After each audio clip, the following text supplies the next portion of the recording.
आमतौर पर ना जब हम किसी मेडिकल डायग्नोसिस की या किसी चिकित्सा जांच की बात करते हैं तो वहां हम एक बहुत ही स्पष्ट सटीकता की उम्मीद करते हैं। हाँ बिल्कुल, एकदम ब्लैक एंड व्हाइट। सही कहा। बिल्कुल एक इंजीनियरिंग प्रोजेक्ट की तरह। मतलब सोचिए, अगर किसी की हड्डी टूट जाए तो एक्सरे मशीन में वो टेढ़ी मेढ़ी सफेद लाइन एकदम साफ दिख जाती है। हाँ, वो साफ नजर आती है। और डॉक्टर बस उस फिल्म की तरफ इशारा करके कह देता है कि देखिए ये रही दिक्कत, ये हड्डी यहां से क्रैक है। और आप देखिए, ये बहुत ही सुकून देने वाली बात होती है हम इंसानों के लिए। बिल्कुल। आधुनिक इंसान का दिमाग इसी तरह काम करता है। ये एकदम बाइनरी स्थिति है, या तो हड्डी टूटी है या नहीं टूटी है, बीच का कोई रास्ता नहीं है। एकदम नहीं। हम इंसानों को ना चीजों का दिखाई देना, उनका स्पष्ट श्रेणियों में या बॉक्स में बटा होना बहुत पसंद है। इससे हमें लगता है कि दुनिया हमारे कंट्रोल में है। हाँ, टूटी है या डी टूटी है, एकदम साफ और स्पष्ट।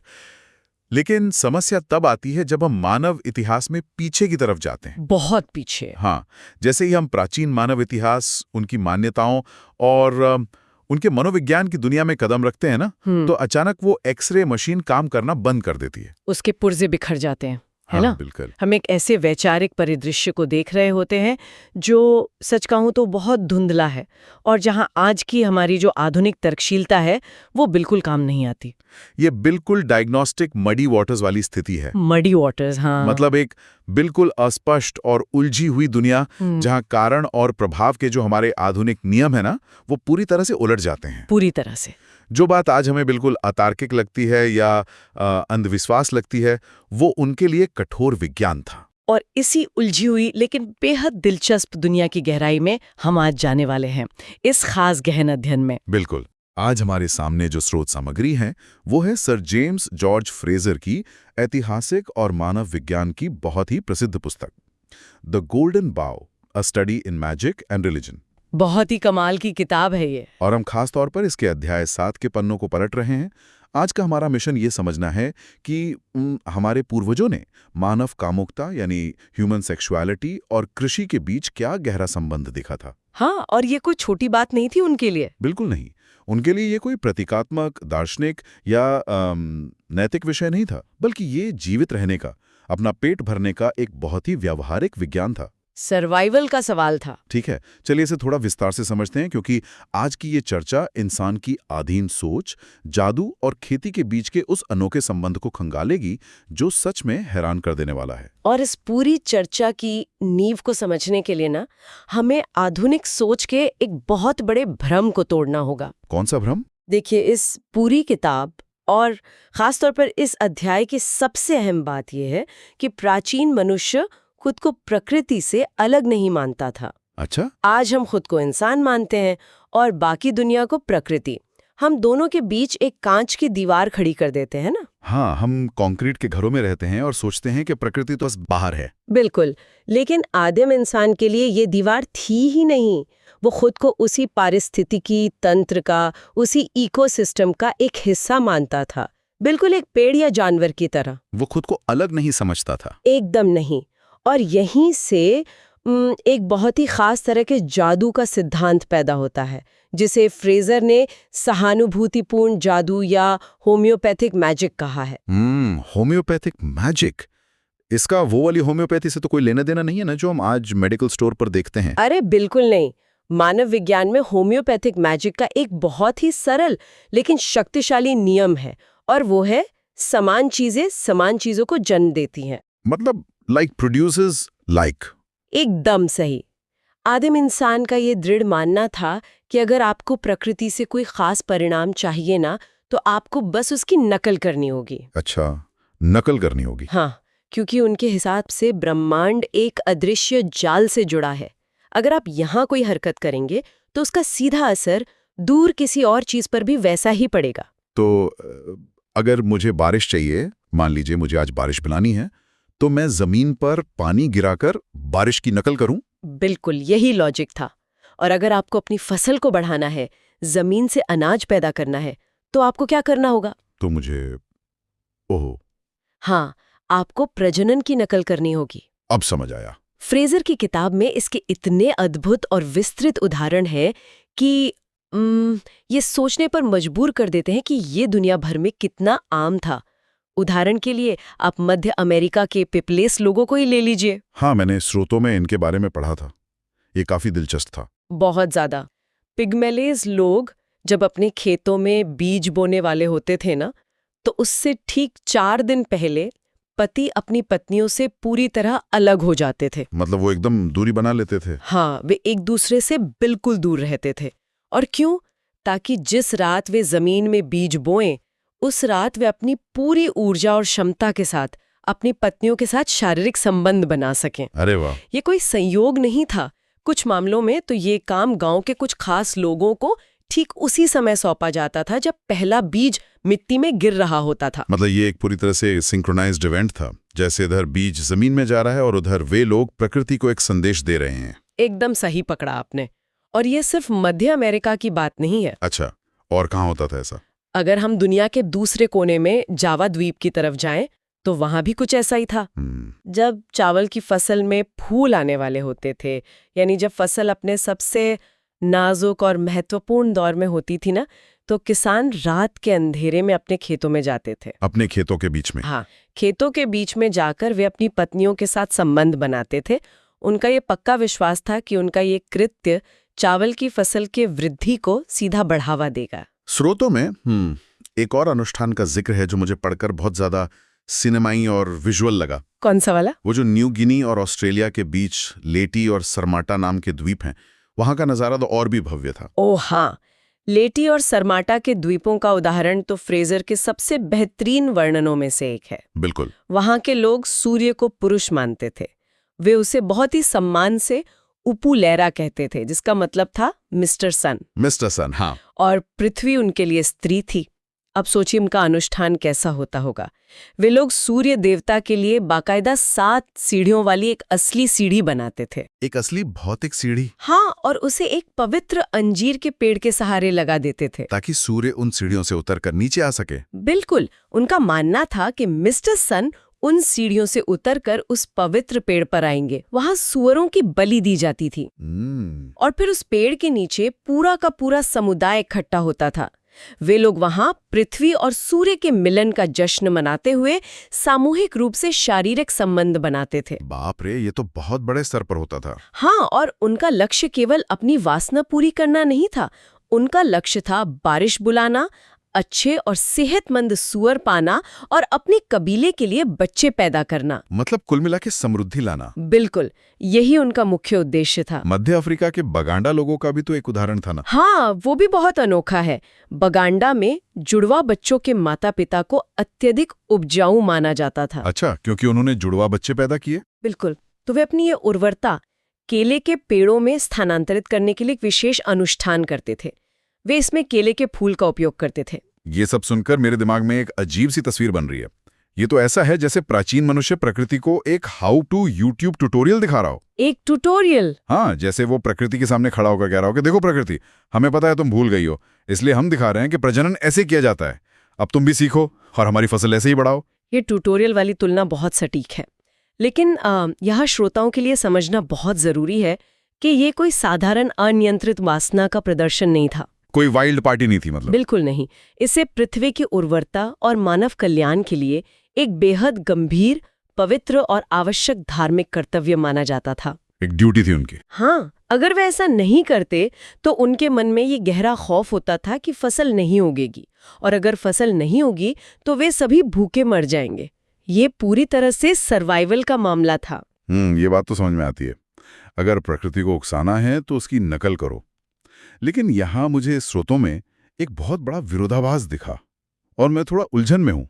कैसी उलझन? देखिए, अगर नियम यह है कि प्रकृति की उर्वरता बढ़ाने के लिए आपको खुद वो काम करना है, तो फिर इतिहास में हमें ठीक इसके विपरीत उदाहरण क्यों मिलते हैं? आप ब्रह्मचार्य वाले उदाहरणों की बात कर रहे हैं? हाँ, मैंने पढ़ा कि कुछ जनजातियों में फसलों को बचाने के लिए पवित्रता, उपवास और पूर्ण ब्रह्मचर्य यानी सेलिबेसी का पालन किया जाता था। वे लोग खेती के मौसम में संबंध बनाने से बिल्कुल दूर रहते थे। ये तो पिछले नियम के पूरी तरह से उलट है।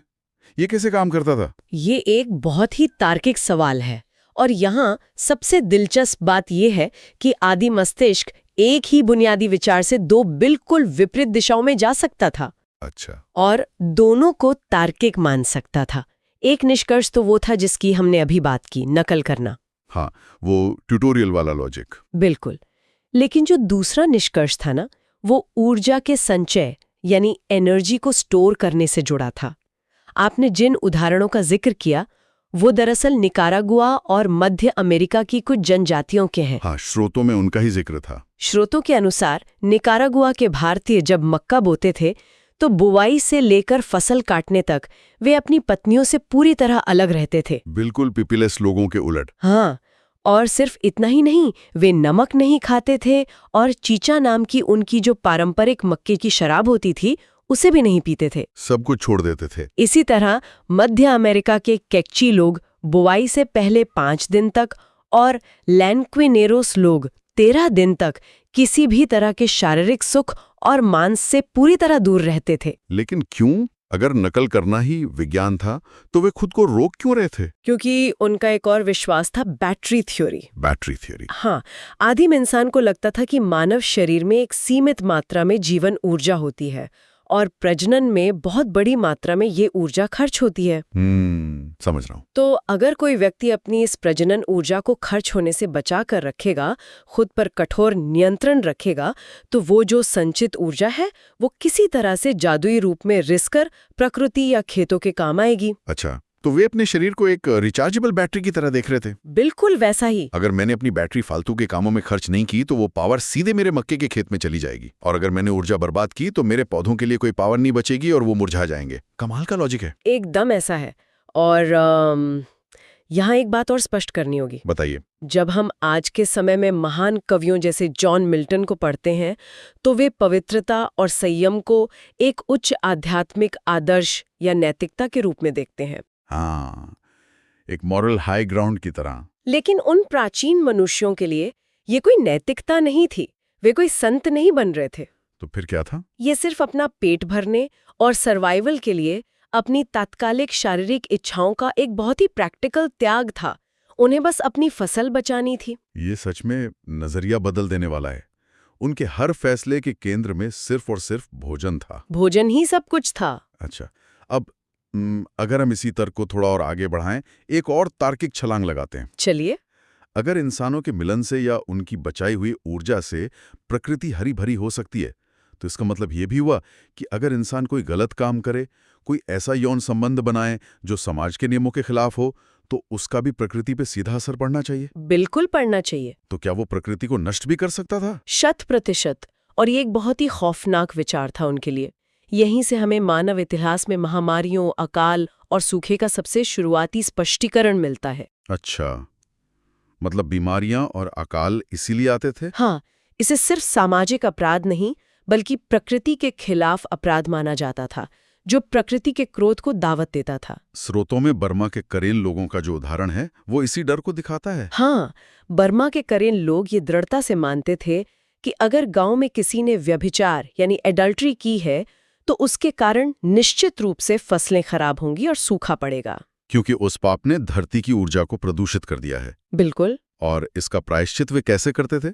स्रोतों के अनुसार वे एक सूअर को मारते थे, उसके पैरों से जमीन को खुरचते थे और फिर उस सूअर के खून को धरती पर गिराकर उसकी मरम्मत करने की प्रार्थना करते थे। हाँ, वे बाकायदा कहते थे कि हम पहाड़ों और नदियों को ठीक कर रहे हैं। सुमात्रा के बट्टा लोगों में भी तो यही गहरा डर बैठा हुआ था ना? हाँ, उनके लिए अकाल का डर इतना बड़ा था कि अगर कोई अविवाहित महिला गर्भवती हो जाती तो उन्हें लगता था कि अब गांव पर बाघों के हमले बढ़ जाएंगे। बाघों के हमले सिर्फ एक महिला के गर्भवती होने से? हाँ, और सारी फसलें बर्बाद हो जाएंगी। और अगर अगम्यागमन यानी इंसेस्ट का कोई मामला सामने आता तो वे मानते थे कि पूरी की पूरी फसल तबाह हो जाएगी और गांव भूखों मर जाएगा। ये डर दुनिया भर में फैला हुआ था। अफ्रीकी जनजातियों में भी ये खौफ गहराई तक बैठा था। बिल्कुल, जैसे लोआंगो क्षेत्र की बात करें। हाँ, वहाँ ये माना जाता था कि अगर कोई नाबालिग लड़की संबंध बनाती है तो भयंकर सूखा पड़ेगा। और सोचिए इसकी सजा क्या थी? क्या थी? उन पर गरम बजरी फेंकी जाती थी।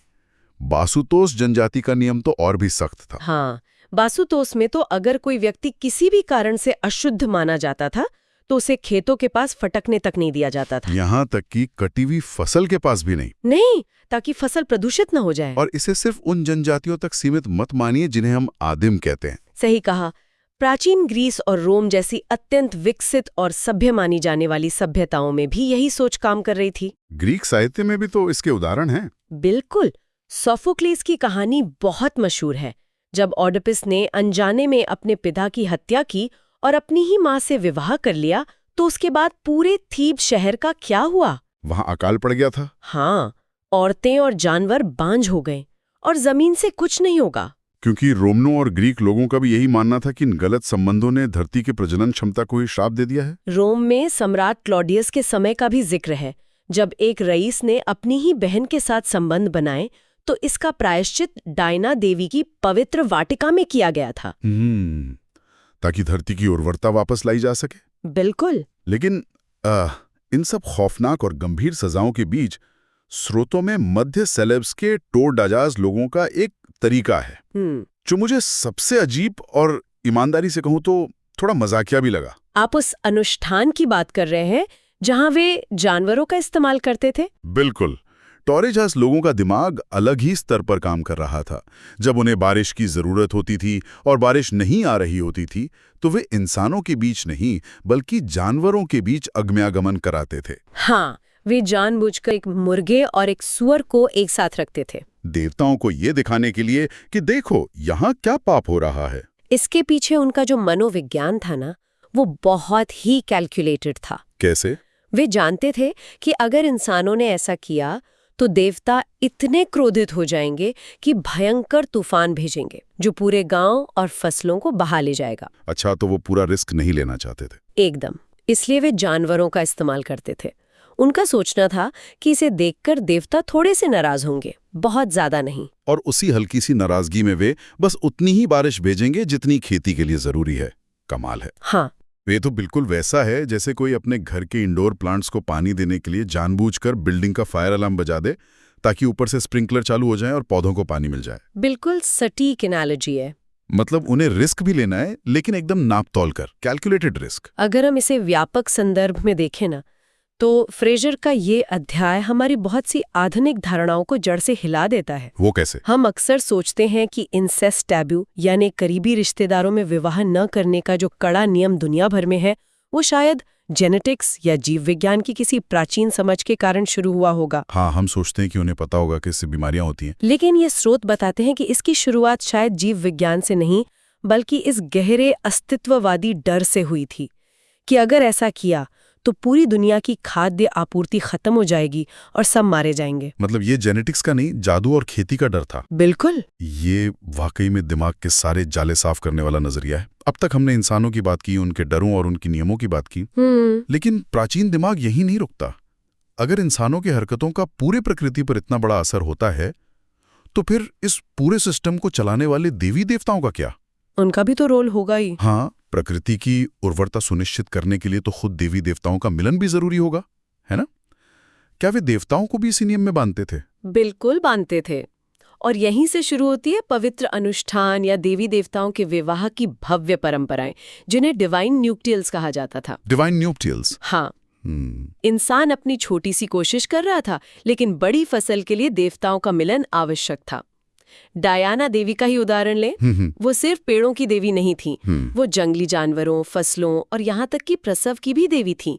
और उनका विवाह king of the would say होना एक जरूरी अनुष्ठान माना जाता था। और बेबीलोन और मिस्र जैसी बड़ी सभ्यताओं में तो ये सब बहुत ही भव्य स्तर पे होता था। हाँ, बेबीलोन में बेल देवता का जो विशाल मंदिर था, उसकी सबसे ऊपरी मंजिल पर एक भव्य बिस्तर लगाया जाता था। एक असली बिस्तर? हाँ, वहां शहर की एक चुनी हुई महिला सोती थी और पूरे समाज का ये विश्वास था कि रात के अंधेरे में बेल देवता खुद आकर उसके साथ मिलन करते हैं। अरे वाह! मिस्र के थीव्स शहर में एमोन देवता और मिस्र की रानी के मिलन का भी ऐसा ही भव्य आयोजन होता था। अगर हम ग्रीस की तरफ आएं तो एथेंस में अंगूरों और शराब के देवता डायोनिसस का विवाह शहर की रानी से कराया जाता था।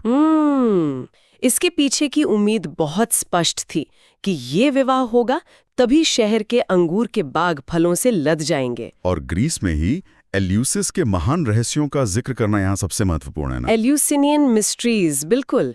ये प्राचीन ग्रीस का सबसे पवित्र और गुप्त अनुष्ठान था। वहां आकाश के देवता ज्यूस और मक्के की देवी डिमीटर के मिलन का एक पूरा नाटकीय रूपांतरण होता था। हाँ, लेकिन ये कोई साधारण नाटक नहीं था। अनुष्ठान करने वाला मुख्य पुजारी, जिसे हायरोफैंट कहते थे, वो खुद को हेमलॉक नाम का एक लेप लगाकर अस्थायी रूप से नपुंसक बना लेता था, ताकि ये मिलन सिर्फ प्रतीकात्मक और पवित्र रहे, कोई शारीरिक कृत्य न हो। एकदम सही। और उस गहरे अंधेरे और रहस्यमय माहौल में अनुष्ठान के बिल्कुल अंत में अचानक एक तेज रोशनी की जाती थी। और फिर? और पुजारी हवा में मक्के की एक ताजा कटी हुई बाली को उठाता था और फिर वो घोषणा करता था, क्वीन ब्रिमो ने पवित्र लड़के ब्रिमोस को जन्म दिया है। मतलब देवी ने मक्के को जन्म दे दिया है।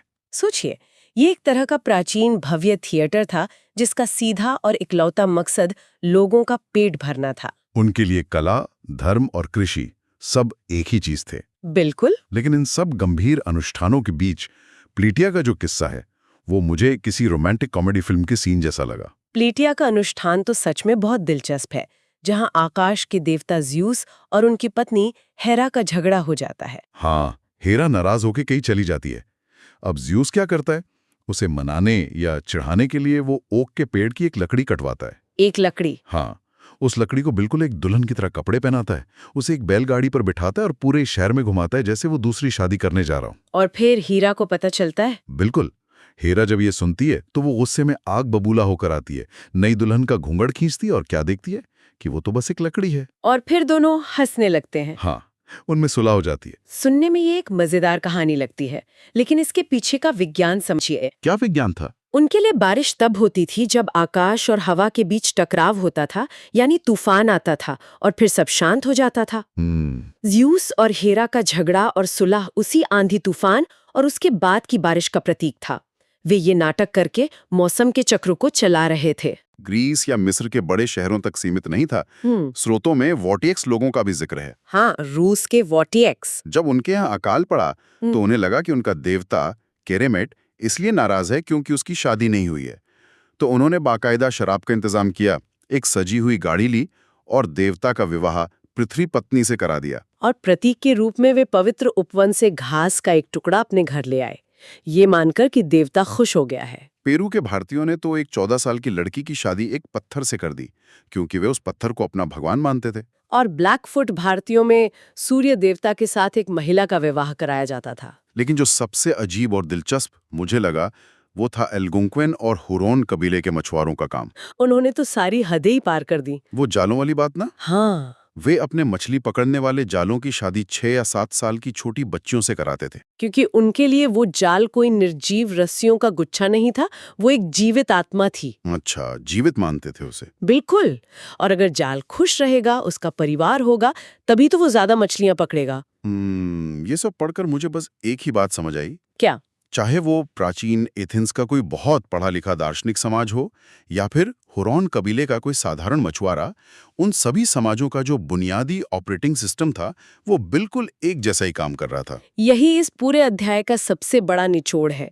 जब हम इन प्रथाओं को आज के आधुनिक चश्मे से देखते तो ये हमें अजीब, बेतुकी, पागलपन या शायद अनैतिक भी लग सकती हैं। हाँ, आज तो ऐसा ही लगता है। लेकिन हमें ये समझना होगा कि उनके नजरिए से उनके पास जो सीमित जानकारी थी उसके आधार पर ये दुनिया को समझने और उसे नियंत्रित करने का एक अत्यंत तार्किक प्रयास था। उनका अपना विज्ञान था। वे वैज्ञानिक रूप से गलत थे, ये सच है, लेकिन उनके इरादे पूरी तरह स्पष्ट थे।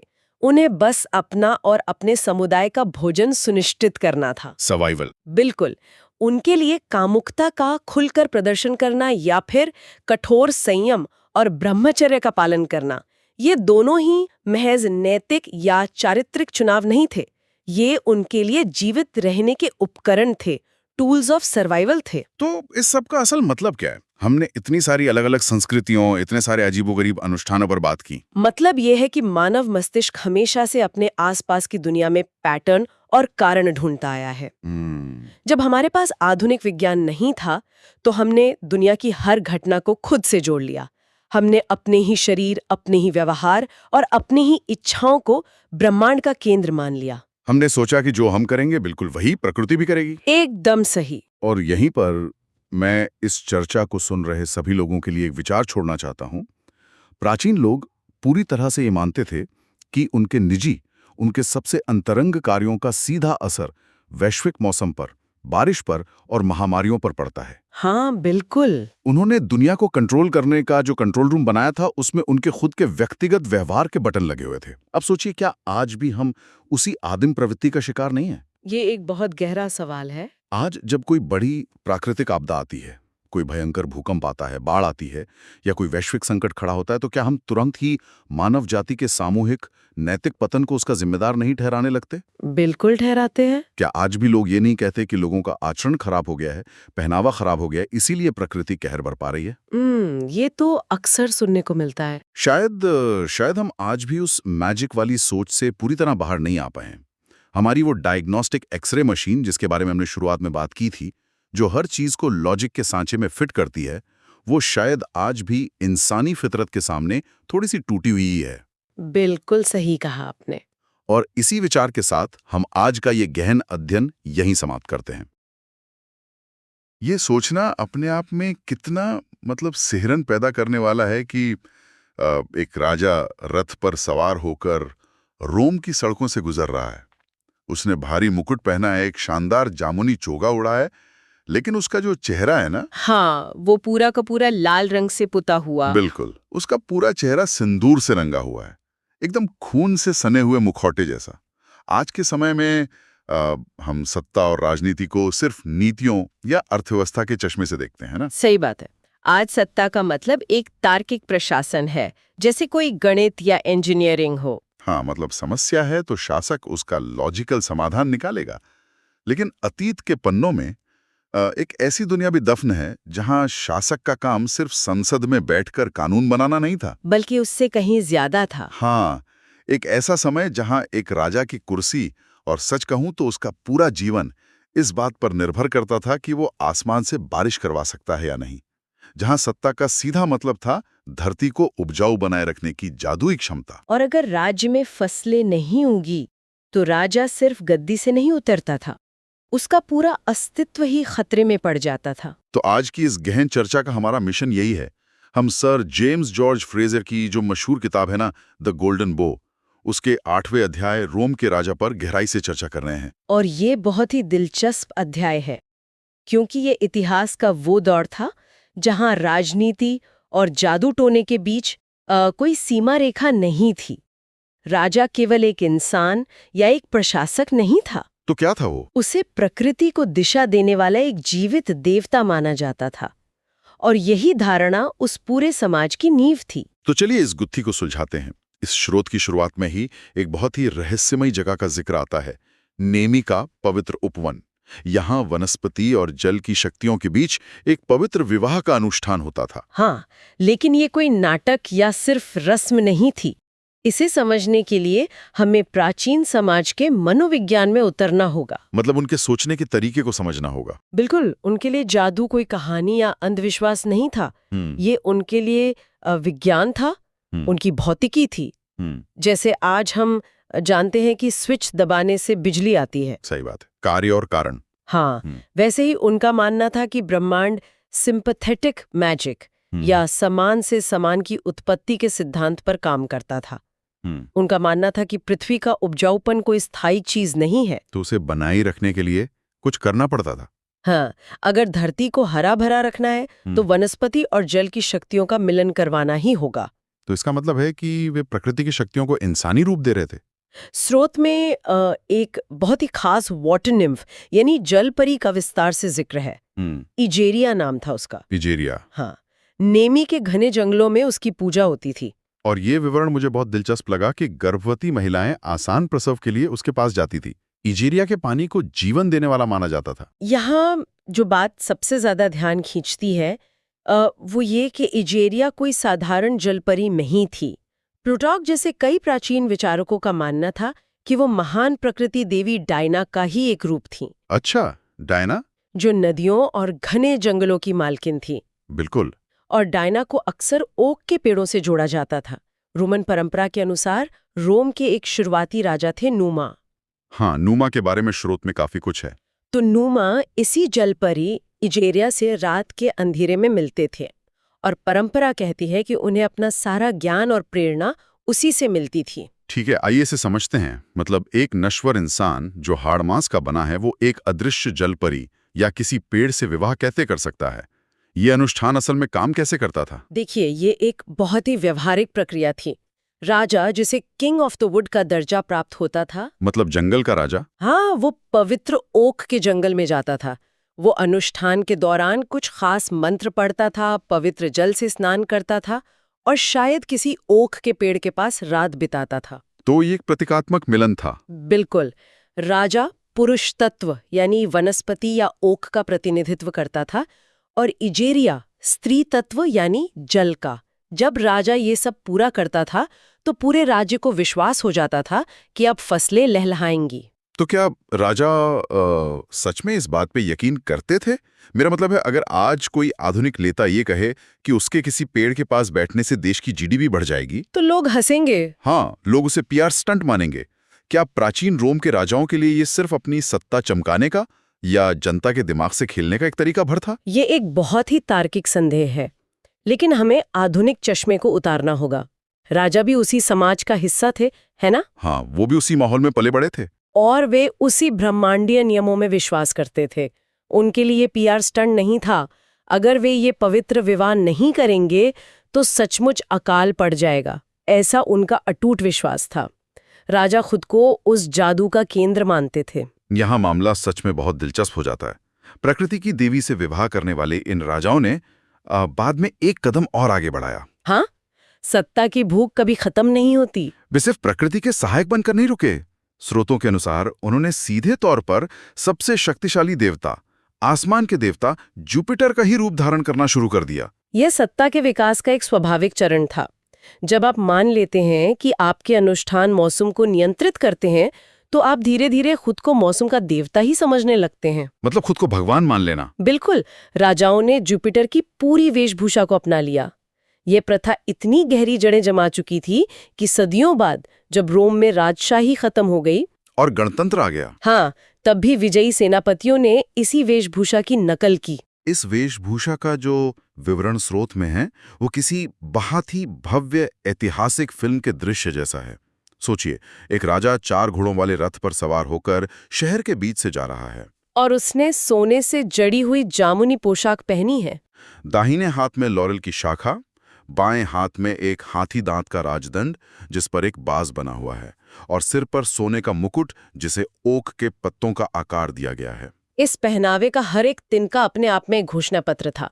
ओक का मुकुट और बाज, ये दोनों ही सीधे तौर पर जुपिटर के प्रतीक थे। क्योंकि रोमुलस ने जुपिटर का मंदिर एक पवित्र ओक के पेड़ के पास ही बनाया था ना? एकदम सही। जब राजा ओक का मुकुट पहनता था तो वो बिना कुछ कहे जनता को बता रहा होता था कि मैं ही धरती पर जुपिटर हूँ। लेकिन इसी शाही वेशभूषा के साथ वो अजीब बात जुड़ी है जिसका जिक्र हमने एकदम शुरुआत में किया था। एक राजा अपना चेहरा सिंदूर से लाल क्यों रंगेगा? लाल पुता हुआ चेहरा। हाँ, ये तो किसी अजीब से जोकर या डरावने मुखौटे जैसा लगता है। कोई भी शासक अपना चेहरा ऐसे खराब क्यों करना चाहेगा? देखिए, इसके पीछे का सच काफी रोंगटे खड़े कर देने वाला है। प्राचीन रोम में कैपिटोलिन मंदिर में रखी जुपिटर की मूर्ति का चेहरा भी त्योहारों पर लाल रंगा जाता था। अच्छा, तो वो मूर्ति की नकल कर रहे थे। हाँ, लेकिन ये लाल रंग हमेशा से सिंदूर नहीं था। मानव इतिहास के शुरुआती समाजों में देवताओं को खुश करने या उन्हें भोजन कराने के लिए भोजन देवताओं को? हाँ, बलि दिए गए जानवरों का खून मूर्तियों के चेहरे और होठों पर मला जाता था। कई बार तो इंसानों का खून भी। ओ बापे, तो जो दूर से देखने में एक अजीब सा मेकअप लग रहा है वो असल में बलि के खून का प्रतीक था। बिल्कुल। जैसे जैसे सभ्यता आगे बढ़ी वो खूनी प्रथा नरम हो गई। असली खून की जगह लाल रंग ने ले ली। रंग उस खून का एक सभ्यतागत विकल्प बन गया। मतलब उन्होंने उसे थोड़ा सभ्य बना दिया। हाँ, तो जब राजा अपना चेहरा लाल रंगता था तो वो कोई जोकर नहीं लग रहा था। वो लोगों के लिए एक खूंखार, शक्तिशाली और खून पीने वाले देवता का साक्षात रूप था। मानव सभ्यता अपनी क्रूर परंपराओं को कैसे सॉफ्ट कर देती है, ये उसका एक बहुत बड़ा उदाहरण है। बिल्कुल सही कहा। लेकिन अगर आप लाल रंग पोतकर मुकुट पहनकर जुपिटर बन गए हैं तो सिर्फ दिखना काफी नहीं है, आपको देवता वाले काम भी करके दिखाने होंगे। हाँ, जनता तो चमत्कार मांगेगी। अगर आप आकाश के देवता हैं तो जनता उम्मीद करेगी कि आप मौसम को भी कंट्रोल करें। और यहीं से राजाओं के लिए असली चुनौती शुरू होती है। रोम को बसाने वाले असल में एल्बा लोंगा नाम के एक प्राचीन शहर से आए थे। हाँ, स्रोत में इसका काफी जिक्र है। वहां के राजाओं का वंश खुद को सिल्वी कहता था, जिसका अर्थ होता है जंगल। महान रोमन कवि वर्जिल ने भी उन्हें ओक का मुकुट पहने हुए दर्शाया है। इस राजवंश में एक नाम उभर कर आता है, जूलियस, जिसका अर्थ ही छोटा जुपिटर होता है। हाँ, आगे चलकर इसी वंश से जूलियस सीजर का नाम जुड़ा। लेकिन जो राजा सत्ता की गद्दी पर बैठे थे, उनकी कहानियां तो अहंकार की सारी सीमाएं पार कर जाती हैं। सिल्वी वंश के एक राजा का जिक्र आता है, अम्यूलियस सिल्वी या रोम्युलस। उसने तो खुद को जुपिटर से भी बड़ा भगवान घोषित कर दिया था। स्रोतों में इस राजा की जो हरकतें बताई गई हैं वे हैरान करने वाली हैं।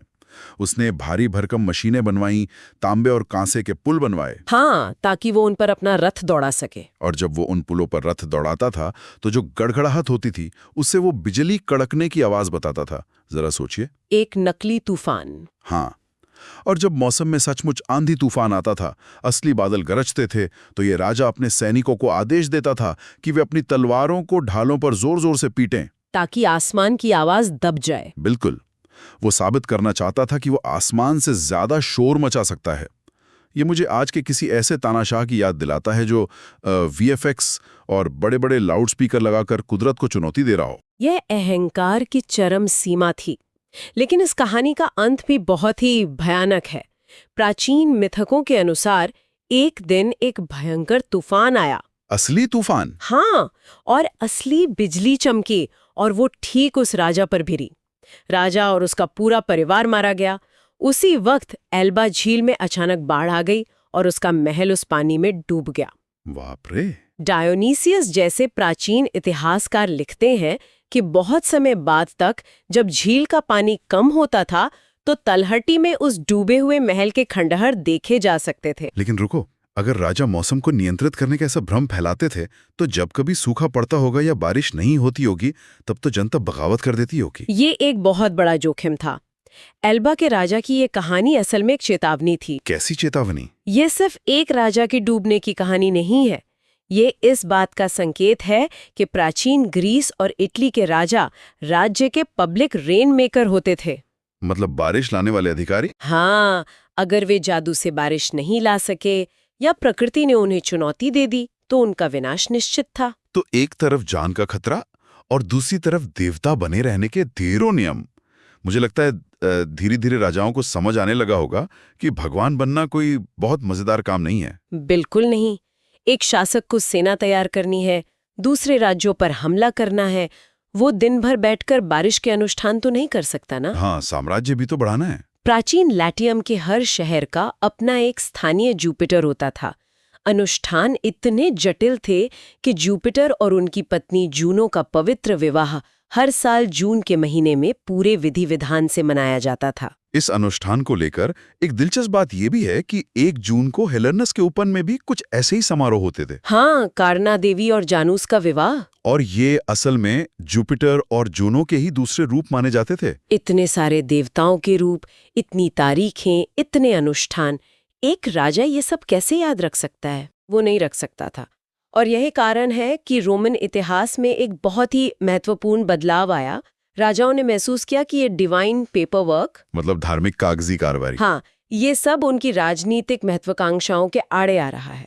इसलिए राजा नुमा ने तय किया कि ये सब बहुत हो गया। उन्होंने फ्लेमेन डियोलिस नाम का एक नया पद बनाया। फ्लेमेन डियोलिस, जुपिटर का मुख्य पुजारी जी। ये पुजारी अब जुपिटर का जीवित रूप बन गया। बाद के समय में राजा और रानी की जगह ये फ्लेमेन डियोलिस और उसकी पत्नी वो सारे पवित्र विवाह और थका देने वाले अनुष्ठान करने लगे। राजानुमा ने ये अलग पद इसलिए बनाया ताकि आगे आने वाले लड़ाकू राजाओं को युद्ध लड़ने की आजादी मिल सके। बिल्कुल, वे अब अनुष्ठानों में बंधे नहीं रहना चाहते थे। ये एक बहुत ही शानदार तुलना की ओर इशारा करता है। ये बिल्कुल वैसा ही है जैसे कोई स्टार्टअप का सीईओ शुरुआत में सारे काम खुद करता है। हाँ, मार्केटिंग से लेके प्रोडक्ट डिजाइन तक और अकाउंटिंग भी। लेकिन जब कंपनी बहुत बड़ी हो जाती है तो वो पीआर और रिबन काटने का काम एक मैनेजर को सौंप देता है ताकि वो खुद बड़ी रणनीतियां बना सके। और प्रतिद्वंदियों को खत्म कर सकें। राजाओं ने भी ठीक यही किया। तो क्या राजाओं ने भगवान होने का रुतबा सिर्फ इसलिए छोड़ दिया क्योंकि उसमें कागजी कार्रवाई बहुत ज्यादा थी? एक तरह से हाँ। ये विडंबना देखिए कि जिसे हम आज धर्म और राज्य का अलगाव कहते हैं, वो किसी महान दार्शनिक विचार की वजह से नहीं आया। तो किस वजह से आया? राजाओं के प्रशासनिक थकान और अपनी सैन्य ताकत बढ़ाने की इच्छा से। वे अपने धार्मिक कर्तव्यों को एक स्थानापन्न के हाथों में सौंप के अपनी तलवार उठाने के लिए आजाद हो गए। मतलब भगवान बनने में बोरियत होने लगी थी? हाँ, एक शासक के लिए धार्मिक देवता और क्रूर सैन्य नेता दोनों की भूमिका एक साथ निभाना असंभव हो गया था। पुजारियों को सख्त नियमों में बांध दिया गया, जबकि राजाओं ने असली सांसारिक सत्ता अपने हाथ में ले ली। तो इस पूरी यात्रा का क्या अर्थ निकलता है? आज के इस पूरे विश्लेषण से ये बात एकदम साफ हो जाती है कि प्राचीन रोम के शासक केवल सेनाओं की टुकड़ियों से राज नहीं करते थे। उनकी ताकत सिर्फ तलवार नहीं थी। हाँ, उन्होंने बड़ी ही चालाकी से खुद को प्रकृति, ओक के पेड़ों, बादलों और सीधे जुपिटर के साथ जोड़कर अपनी सत्ता की नींव रखी।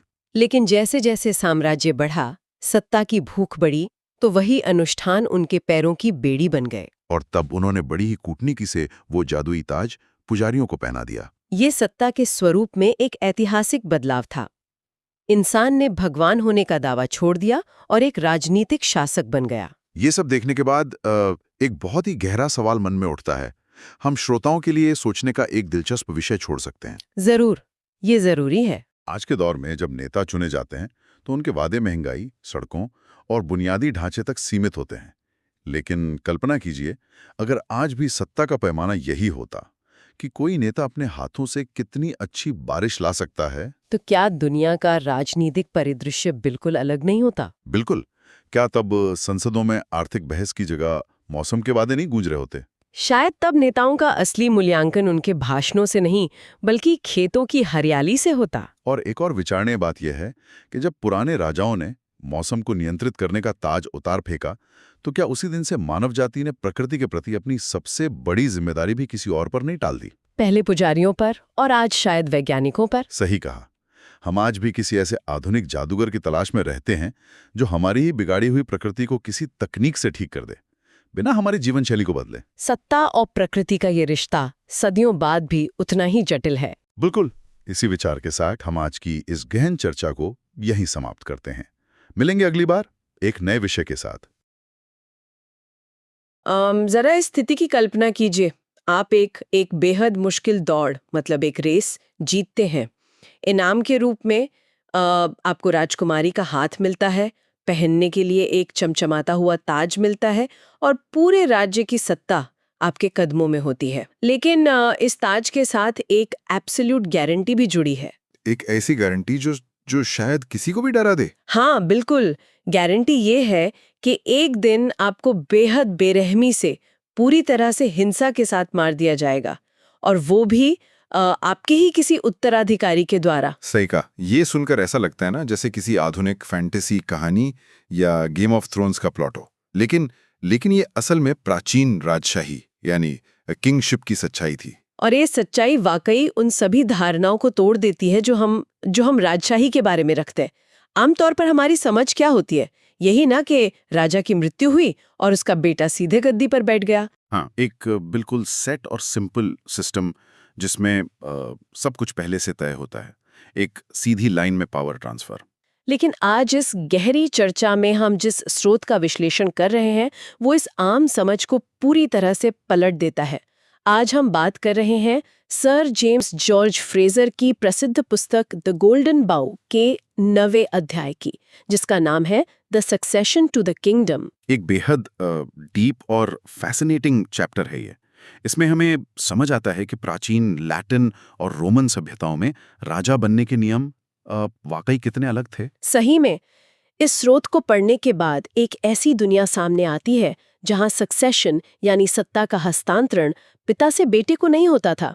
इसमें विदेशी दामाद, रहस्यमयी उत्सव, राजकुमारियों को पाने के लिए जानलेवा मुकाबले और एक ऐसी प्रणाली शामिल थी जिसे आज हम शायद बार-बार तहेंगे। तो चलिए सीधे प्राचीन रोम चलते हैं, क्योंकि वहाँ के राजाओं की जो लिस्ट है ना, वो एक बहुत ही अजीब रहस्य खुलती है। रोम एक बेहतरीन उदाहरण है इस मिस्ट्री को समझने के लिए। रोम का पहला राजा रोमिलस था, राइट? हाँ, रोमिलस। स्रोत बताता है कि रोमिलस की कहानी तो वैसे ही काफी रहस्यमयी है, लेकिन उसके बाद आने वाले किसी भी रोमन राजा के बाद उसकी गद्दी तुरंत उसके बेटे को नहीं मिली। वेट, बेटे जिंदा थे उस वक्त? बिल्कुल।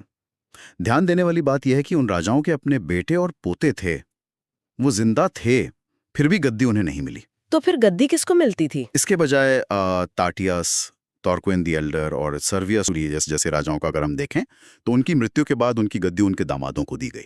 दामादों को? हाँ, और सबसे बड़ा ट्विस्ट ये था कि ये दामाद आमतौर पर विदेशी होते थे। यहाँ मुझे आपको रोकना पड़ेगा क्योंकि ये तो बिल्कुल समझ से बाहर है। अगर मैं एक राजा हूँ और मेरा अपना खून मतलब मेरा बेटा मौजूद है, तो मैं किसी अनजान विदेशी आदमी को लाकर अपनी बेटी से उसकी शादी करवा के उसको गद्दी क्यों दे दूंगी? वही तो, आधुनिक दिमाग को ये हजम नहीं होता।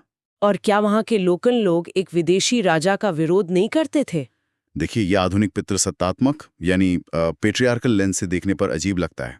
स्रोत यहाँ इस चीज को समझने के लिए 3 प्राचीन एंथ्रोपोलॉजिकल कॉन्सेप्ट्स का जिक्र करता है। चलिए एक एक करके इसको अनपैक करते हैं। बिल्कुल। पहला कॉन्सेप्ट क्या है? सबसे पहला और सबसे जरूरी कॉन्सेप्ट था मदरकिन, जिसे मैट्रिलिनियल डिसेंट भी कहते हैं। उस समय विशेषकर प्राचीन समाजों में वंश और लीनेज पिता से नहीं बल्कि माँ से चलता था। ओह, मतलब परिवार की मुख्य महिला होती थी। हाँ, और रॉयल खून सिर्फ और सिर्फ राजकुमारियों के माध्यम से आगे बढ़ता था। तो इसका मतलब रॉयल ब्लड लाइन सिर्फ औरतों में कैरी होता था। अगर राजा का बेटा है तो उसमें राज्य का रॉयल ब्लड नहीं माना जाता था। सटीक। राजा खुद सिर्फ इसीलिए राजा था क्योंकि उसने राजकुमारी से शादी की थी। उसके बेटे में वो रॉयल ब्लड नहीं माना जाता था जो उस स्पेसिफिक राज्य की गद्दी के लिए जरूरी था। अच्छा, ये तो पूरा गेम ही चेंज कर देता है। बिल्कुल। और यहाँ से दूसरा कॉन्सेप्ट आता है जिसे एक्सोगैमी कहते हैं। एक्सोगैमी, ये क्या होता था? इस नियम के अनुसार किसी भी व्यक्ति को अपने कबीले यानी अपने क्लैन से बाहर शादी करनी होती थी। इन ब्रीडिंग को रोकने का ये एक प्राचीन तरीका था। अगर मैं इसको कनेक्ट करूं, इसका मतलब राजकुमारी को किसी ऐसे व्यक्ति से शादी करनी होती थी जो उसके कबीले का ना हो। एकदम सही। इसीलिए वो विदेशी दामाद बाहर से आते थे। अब थोड़ा लॉजिक समझ आ रहा है। और इसमें तीसरा नियम जुड़ता है जिसे स्रोत बीना मैरिज कहता है। इसमें शादी के बाद दुल्हन अपना घर छोड़कर पति के घर नहीं जाती थी, बल्कि पति को अपना सब कुछ छोड़कर दुल्हन के परिवार के साथ आकर रहना पड़ता था। अरे वाह, ये तो किसी मॉडर्न मल्टीनेशनल कंपनी के मर्जर की तरह ऑपरेट कर रहा है। मर्जर कैसे? सोचिए, एक सीईओ की बेटी है और एक बेटा है। बेटा अपने देश में काम नहीं कर सकता क्योंकि रूल्स अलाउ नहीं करते, तो उसको किसी राइवल कंपनी में काम करने भेज दिया जाता है। और अपनी खुद की कंपनी चलाने के लिए वो किसी बाहरी देश के एग्जीक्यूटिव को बुलाता है, अपनी बेटी से शादी करवाता है और उसे नया सीईओ बना देता है। हाँ, ये तुलना बहुत सटीक है। राजकुमारियां घर पर ही रहेंगी, उन्हीं के खून से कंपनी चलेगी। पर रहती थी।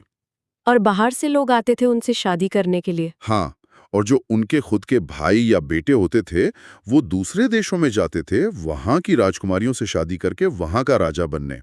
ग्रीस में एनेकस और उनके वंशज टेलामोन और ट्यूसर की कहानियां इसका परफेक्ट उदाहरण है। उन्होंने क्या किया था? इन्होंने अपने मूल देश छोड़ दिए और विदेश में जाकर वहां की राजकुमारियों से शादी करके गद्दियां हासिल की। लेकिन इस परिस्थिति में एक बहुत बड़ा ब्लाइंड स्पॉट दिखाई देता है मुझे। अगर गद्दी पर बैठने के लिए राजकुमारी से शादी करना ही एकमात्र क्राइटेरिया था, तो उन्हें इस बात से फर्क नहीं पड़ता था कि वो आने वाला विदेशी दामाद असल में है कौन? मतलब उसके बैकग्राउंड के बारे में? हाँ, उसका पिता कौन है, वो कहाँ से आया है। हमने तो हमेशा यही सोचा है कि पुराने जमाने में प्योर ब्लड लाइन, पिता का नाम और स्टेटस सबसे ज्यादा मैटर करता था। यही पर मदरकिन या मैट्रिलिनियल समाज का असली लॉजिक खुलता है। जब वंश और आइडेंटिटी पूरी तरह से माँ के माध्यम से ट्रैक हो रही है तो पिता का रॉयल बैकग्राउंड बिल्कुल इररिलेवेंट हो जाता है। इररिलेवेंट? पूरी तरह से। हाँ। पिता एक राजा है, एक किसान है या एक अज्ञात व्यक्ति है, इससे प्राचीन समाज को कोई खास फर्क नहीं पड़ता था, बशर्ते माँ रॉयल हो। इसी वजह से जब हम प्राचीन लैटिन राजाओं की कहानियां पढ़ते हैं तो उनके पिता या तो कंप्लीटली अज्ञात होते थे या उन्हें किसी देवता का अंश बता दिया जाता था। ओह, ये देवताओं के पुत्र होने का कंसेप्ट हमने मिथोलॉजिकल कहानियों में बहुत सुना है। सही बात है। लेकिन स्रोत इसका एक बहुत ही प्रैक्टिकल और जमीनी रीजन देता है। स्रोत कहता है कि देवता का पुत्र होने का असल दुनिया में सिर्फ एक ही मतलब था कि किसी को उसके असली पिता का नाम नहीं पता। और इसकी वजह वो खासकर उन उत्सवों को बताता जो उस समय मनाए जाते थे। कौन से उत्सव? स्रोत रोम के सैटर्नेलिया और मिडसमर जैसे उत्सवों का गहरा विश्लेषण करता है। ये ऐसे त्योहार थे जहां सामाजिक नियमों की पूरी तरह से छुट्टी हो जाती थी। छुट्टी हो जाती थी मतलब सब कुछ अलाउड था। हाँ, एक आम दिन में जो चीजें गलत मानी जाती थीं, उन उत्सवों में वो सब अलाउड था। मिडसमर उत्सव में हर्षोल्लास होता था, लोग फूलों से सजी नावों में नदियों में घूमते थे, आग के चारों तरफ नाचते थे। एक ऐसी आजाद और अनइनहिबिटेड स्थिति होती थी। तो ऐसे माहौल में जो बच्चे पैदा होते थे उनके पिताओं की पहचान आमतौर पर संभव नहीं होती थी। बिल्कुल सही। किंग सर्वियस टुलियस की कहानी इसका प्रमाण है। सर्विस टूलियस के बारे में कहा जाता है कि उनका जन्म चूल्हे की आग से हुआ था, राइट? मैंने कहीं पढ़ा था। हाँ, उन्हें अग्नि देवता का पुत्र माना जाता था और उनका संबंध फॉर्चूना देवी से जोड़ा जाता था। ये मिथ सिर्फ इस बात को कवर करने का तरीका था कि उनके असली पिता को कोई नहीं जानता था। और मैट्रिलिनियल सिस्टम में ऐसे कोई प्रॉब्लम नहीं थी। कोई प्रॉब्लम नहीं, खून तो माँ का था ना। ये बात एक नए सवाल को जन्म देती है। अगर लिनिएज मैटर नहीं करती थी और कोई भी अनजान व्यक्ति आकर राजा बन सकता था, तो क्वालिटी कंट्रोल कैसे होता था? मेरा मतलब है राजा बनने के लिए कोई ना कोई क्वालिफिकेशन तो चाहिए ही होगी ना। कोई भी चलते फिरते आके गद्दी पर थोड़ी बैठ जाएगा। क्वालिटी कंट्रोल खून से नहीं बल्कि फिजिकल और मेंटल सुपीरियॉरिटी से तय होती थी। स्रोत वेस्ट अफ्रीका के चीशी स्पीकिंग लोगों का, विशेषकर अशांति और फैंटी जनजातियों का बड़ा ही शॉकिंग उदाहरण पेश करता है। शॉकिंग, ऐसा क्या होता था वहां? वहां राजा की बहन जो अगले राजा की मां बनेगी, उसको किसी भी व्यक्ति से शादी करने की पूरी आजादी थी। यहां तक कि अगर उसे कोई फिजिकली फिट और ताकतवर गुलाम पसंद आ जाए तो वो उस गुलाम से भी शादी कर सकती थी। एक मिनट, सच में एक गुलाम राजा बन सकता था? हाँ, एक गुलाम। ये तो उस प्राचीन दौर के हिसाब से बेहद आधुनिक या यूं कहें कि एक ट्विस्टेड तरीके से डेमोक्रेटिक मेरिटोक्रेसी लगती है। ब्लड लाइन को साइड में रख के प्योरली जेनेटिक्स और फिजिकल फिटनेस को चुना जा रहा था। ये समझने के लिए ना हमें उनकी माइंडसेट में घुसना होगा। उनके नजरिए से राजा का प्राइमरी रोल एडमिनिस्ट्रेटिव नहीं था। मतलब राजा सिर्फ कानून नहीं बनाता था? नहीं, राजा कोई पॉलिटिशियन नहीं था जो सिर्फ कानून बनाता हो। उनके लिए राजा समाज और नेचर की वाइटैलिटी यानी जीवंतता का एक लिविंग ब्रीदिंग प्रतीक था, एक मैजिकल बैटरी की तरह। Magical battery? हाँ, अगर राजा ताकतवर है, रोबस्ट है, तो उनका मानना था कि देश की मिट्टी उपजाऊ होगी, फसलें अच्छी होंगी और लोग स्वस्थ रहेंगे। इसलिए उन्हें राजकुमारी के साथ ब्रीड करने के लिए सिर्फ बेस्ट पॉसिबल फिजिकल स्पेसिमन चाहिए था, चाहे वो गुलामी क्यों ना हो। एक वीक रॉयल खून उनके किसी काम का नहीं था। ओके, तो अगर प्राइमरी कंडीशन ये थी कि आपको फिजिकली सबसे मजबूत और फिट होना है, तो कोई भी अपने आप को फिट बोल सकता है। इन प्राचीन समाजों ने इस फिजिकल सुपीरियॉरिटी को टेस्ट करने का क्या मैकेनिज्म बनाया था?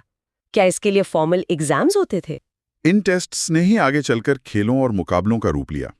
स्रोत सिखाता है कि राजकुमारी का हाथ और देश की गद्दी, ये दोनों चीजें अक्सर किसी एथलेटिक मुकाबले, विशेषकर रेस यानी दौड़ जीतने पर इनाम के रूप में मिलती थी। अच्छा, रेस होती थी? हाँ, ग्रीस में ओलंपिया के खेलों की शुरुआत को ही देख लीजिए।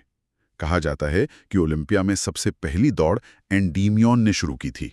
एंडीमियन ने किस बात के लिए दौड़ करवाई थी? उसने अपने खुद के बेटों के बीच एक रेस करवाई ताकि जो जीते उसे राज्य मिले। पेलोप्स और हिप्पोडेमिया की मिथ भी वैसी ही है। पेलोप्स ने एक भयानक रथ दौड़ यानी चैरियट रेस में राजा को हराया, राजकुमारी को हासिल किया और वहां का शासक बन गया। और इस स्रोत का सबसे फैसिनेटिंग हिस्सा ये है कि ये सिर्फ ग्रीस या रोम की कहानी नहीं है, ये एक वर्ल्ड वाइड फिनोमिनन लगता है। बिल्कुल। स्रोत में किर्गिज जनजाति की एक प्रथा का जिक्र है जिसे लव चेज कहा जाता था। ये डिटेल बहुत ही विविडली डिस्क्राइब की गई है स्रोत में। हाँ, लव चेज। इसमें क्या होता था? इसमें दुल्हन एक बेहद तेज और ताकतवर घोड़े पर बैठती है। उसके हाथ में एक कोड़ा यानी एक विप होती है और सारे सूटर्स यानी उसे चाहने वाले लड़के अपने घोड़ों पर उसका पीछा करते हैं। उस रेस को जीतने वाले को ही दुल्हन मिलती है। इसमें एक बड़ा ही मजेदार एलिमेंट भी था। अगर दुल्हन को पीछा करने वाला लड़का पसंद नहीं है तो स्रोत बताता है कि वो किसी न किसी तरह उस रेस को जीत लेगी, वो और तेज भागेगी। और अगर वो पास आ गया तो? और अगर लड़का पास दिखा तो वो उसे कोड़े से बुरी तरह मारेगी ताकि वो उसे पकड़ ना पाए। ये तो किसी हाई स्टेक्स लाइफ और death reality TV dating show की तरह साउंड करता है। टिंडर पर स्वाइप लेफ्ट करने का एक बेहद फिजिकल और दर्दनाक प्राचीन वर्जन। सही में। अगर लड़के को आप पसंद नहीं हो तो आपको वर्बली रिजेक्ट नहीं किया जाएगा, आपको लिटरली घोड़े से भगाकर कोड़े मारे जाएंगे। और अगर आप ताकतवर हैं और कैच कर लेते हैं तभी आप योग्य माने जाएंगे। दुनिया के अलग अलग हिस्सों में इसके अलग वेरिएशंस थे। साइबेरिया के कोरियाक्स जनजाति में ये दौड़ घोड़ों पर नहीं बल्कि तंबुओं यानी टेंट्स के अंदर होती थी। टेंट्स के अंदर दौड़? हाँ, तंबू के अंदर अलग अलग कंपार्टमेंट्स होते थे जिन्हें पोलॉग्स कहते थे। दुल्हन उन कंपार्टमेंट्स में भागती थी और दूल्हे को उसको पकड़ना होता था, और रास्ते में तंबू की दूसरी औरतें दूल्हे को गिराने या रोकने की फिजिकल कोशिश करती थी। वाओ, एक ऑब्स्टिकल कोर्स की तरह। बिल्कुल। और मलय पेनिनसुला में देखें तो वहां पानी के अंदर नावों में, कैनोज में दौड़ लगाई जाती थी। रोम में भी तो ऐसी एक रेस होती थी जिसका रिलेशन सीधे किनशिप से था, मैंने लिस्ट में देखा था। हाँ, रोम में हर साल 24 फरवरी को एक रस्म होती थी जिसे रेजिफ्यूगियम यानी फ्लाइट ऑफ द किंग कहा जाता था। Flight of the king? हाँ। इसका क्या मतलब था? फ्रेजर का विश्लेषण ये सजेस्ट करता है कि ये फ्लाइट ऑफ द किंग असल में उन पुरानी लाजा चुने वाली दौड़ों का ही एक बचा हुआ फॉर्मलाइज्ड रूप था। शुरुआत में प्राचीन काल में शायद हर साल एक ओपन रेस होती होगी। हर साल? हाँ, जो सबसे तेज भागकर रेस जीतता उसे 1 साल के लिए राज्य की पवित्र अग्नि की रक्षा करने वाली रानी के पति के रूप में राजा बनाया जाता था। अगले साल फिर रेस होती थी। पर 1 साल बाद क्या होता था? दौड़ जीतकर अपनी ताकत साबित करके आपने ताज पहन लिया, लेकिन जब इस पोजीशन के साथ इतनी एक्सट्रीम पावर और नेचुरल वाइटैलिटी जुड़ी हो तो पोजीशन से हटना इतना आसान नहीं रहा होगा। आसान तो बिल्कुल नहीं था। जब हम उन रोमन राजाओं की मृत्यु का रिकॉर्ड देखते हैं तो पता चलता है कि कोई भी राजा चैन से अपने बिस्तर पर नहीं मरा। उनका अंत बेहद डार्क और हिंसक था। यहाँ स्रोत अपने सबसे गहरे और डिस्टर्बिंग मुद्दे पर आता है, द कॉन्सेप्ट ऑफ मॉर्टल कॉम्बैट यानी जानलेवा युद्ध। रोमन राजाओं का पैटर्न देखिए। रोमुलस के बारे में मिथ है कि वो अचानक धुएं में गायब हो गए, लेकिन स्रोत कुछ और इशारा करता है ना? हाँ, स्रोत इशारा करता है कि असल में पेट्रिशियंस ने, वहां के एलीट्स ने उन्हें टुकड़ों में काट दिया था। किंग टाटिसियस को लिविनियम नामक जगह पर बलि की छुरियों से यानी सैक्रिफिशियल नाइफ्स से मार दिया गया था। और बाकी राजा? पुल्लुस हॉस्टिलियस को बिजली ने मारा ऐसा कहा गया, पर वो मृत्यु भी नेचुरल नहीं थी। एंकस मार्सियस, तार्क्वेन और सर्वियस टूलियस, सबका अंत बुरा हुआ। सर्वियस को तो खुद उसके दामाद और बेटी ने रास्ते में फेंककर उसके ऊपर रथ चढ़ा दिया था। ये सब इतना खूंखार क्यों था? मतलब रिटायरमेंट प्लान जैसी कोई चीज नहीं थी क्या प्राचीन दुनिया में? रिटायरमेंट? प्राचीन दिमाग के लिए रिटायरमेंट का कॉन्सेप्ट एक डिजास्टर था। जैसा हमने पहले डिस्कस किया, राजा एक मैजिकल बैटरी था जो पूरे राज्य को पावर देता था। अच्छा, वो वाइटैलिटी वाला लॉजिक। हाँ, उनकी फिलॉसफी सिंपैथेटिक मैजिक पर आधारित थी। उनका मानना था कि राजा का शरीर और राज्य का नेचर आपस में फिजिकली जुड़े हुए हैं। अगर राजा बूढ़ा हो रहा है, उसके बाल झड़ रहे हैं या वो फिजिकली वीक हो रहा है तो इसका असर सीधे नेचर पर पड़ेगा। तो फसलें खराब हो जाएंगी? बिल्कुल, फसल बर्बाद हो जाएगी, नदियां सूख जाएंगी, जानवरों में बीमारी फैल जाएगी। तो इस डिजास्टर को रोकने का एक ही तरीका था कि बैटरी डाउन होने से पहले उसको रिप्लेस कर दिया जाए, और वो भी फोर्सफुली। एग्जैक्टली। राजा को कभी भी नेचुरल डेथ मरने नहीं दिया जा सकता था, क्योंकि नेचुरल डेथ से पहले इंसान बेहद कमजोर हो जाता है।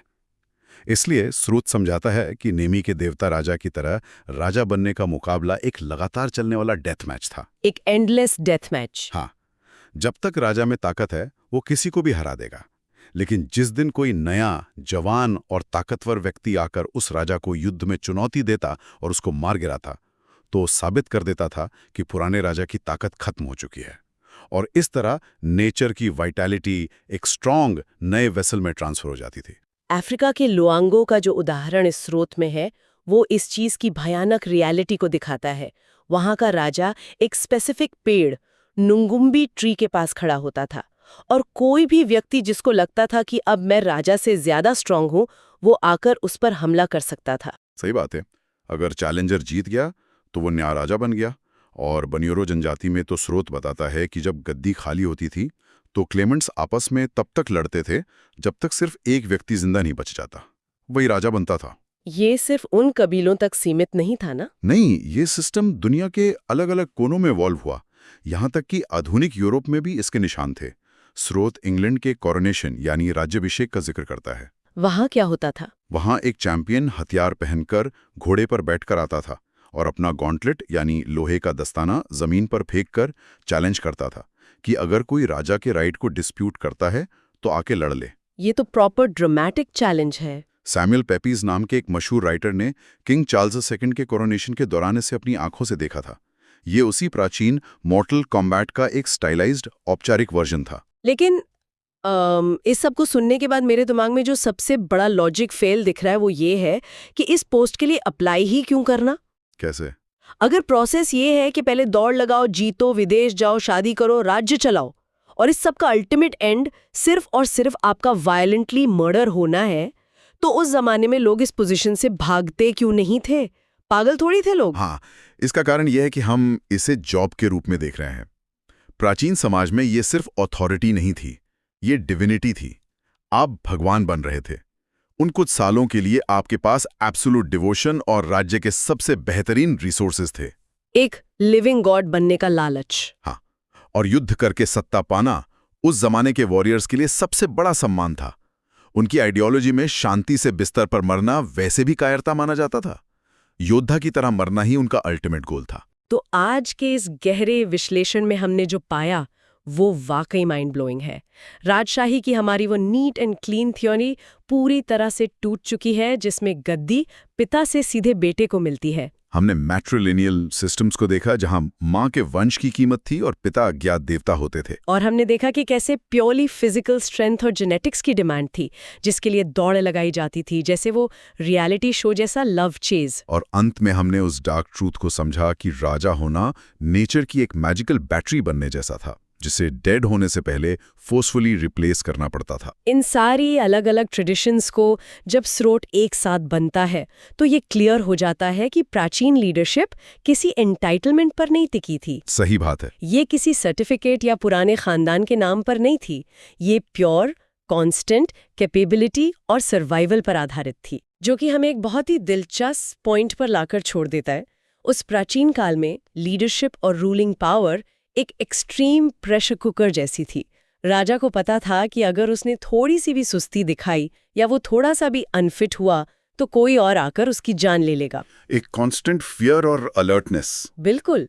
इस लगातार फियर और चैलेंज की वजह से नेता हमेशा अपने पीक, अपनी बेस्ट परफॉर्मेंस पर रहते थे। आज जब हम आधुनिक दुनिया में देखते हैं तो हमारी सिस्टर्स ने नेताओं लंबे समय तक सुरक्षित रखने की कानून बना दिए हैं। उन्हें ऐसी किसी डायरेक्ट फिजिकल या एग्जिस्टेंशियल थ्रेट का सामना नहीं करना पड़ता, जो कि सोसाइटी के लिए एक बड़ा चेंज है। तो सवाल ये है कि क्या इस अल्टीमेट सेफ्टी की वजह से सोसाइटीज अपने नेताओं में वो वाइटैलिटी, वो पीक शार्पनेस खो रही हैं? क्या आधुनिक राजनीति में बिना हिंसा वाले एक नए वर्जन के फ्लाइट ऑफ द किंग की जरूरत है, ताकि सत्ता पर वही बैठे जो उसके लिए हर दिन तैयार हो? ये एक ऐसा सवाल है जिस पर सच में विचार किया जाना चाहिए, क्योंकि ये हमारी आज की समझ पर भी उतना ही असर डालता है जितना सदियों पहले। आज की इस गहरी चर्चा में बस इतना ही। हम जल्द मिलेंगे एक नए टॉपिक की गहराई को नापने के लिए।